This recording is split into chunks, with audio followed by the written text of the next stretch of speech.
ஏழையாய் அல்ல, கடவுளின் பேழையாய் இருப்போம்.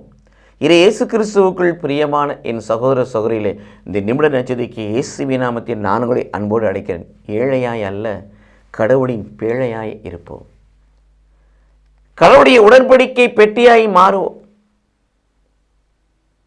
இது இயேசு கிறிஸ்துவுக்குள் பிரியமான எபிரேயர் 9:4 வாசிக்கிறோம். பழைய ஏற்பாட்டிலே அந்த உடன்படிக்கையிலே, அந்த உடன்படிக்கை பேழையிலே என்ன இருந்தது?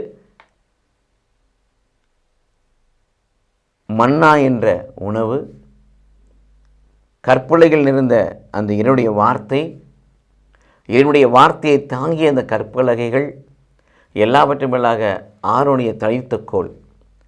அதுபோல பிரியமானவர்களே, திருப்பலியிலே மன்னா என்ற உணவை, உயிருள்ள மன்னனையே நாம் உணவாக பெற்றுக்கொள்கிறோம். அந்த இயேசு கிறிஸ்துடைய சரீரமும் இரத்தமும் பரிசுத்தமாய் உட்கொள்ளுகின்ற பொழுது அந்த உணவு நமக்குள் வருகிறது. கொலோசியர் 3:16 பிரகாரம் இறைவார்த்தை நமக்குள் குடிகொள்கின்ற பொழுது அந்த கற்பலைகளில் அந்த வார்த்தை நிறைந்தது போல இந்த இதயம் என்னும் கற்பலைகளில் அவனுடைய வார்த்தை வந்து தங்குகிறது.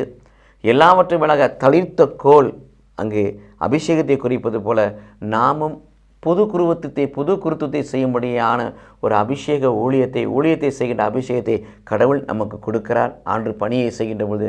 ஆகவே இத்தகைய நிலையில் நாம் வாழ்வோம் என்று சொன்னால், சுமப்போம் என்று சொன்னால், சுவைப்போம் என்று சொன்னால், ஆண்டுடைய பணியை செய்வோம் என்று சொன்னால், நாம் புதிய உடன்படிக்கை பிழையாக மாறுகிறோம்.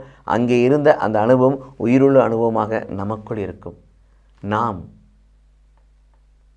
ஏழையாய் இல்லாதபடி மாறாக கடவுளின் உடன்படிக்கை பேழையாய் மாறுவோம். கடவுள் நம்மை ஆசீர்வதிப்பாராக. ஆமென்.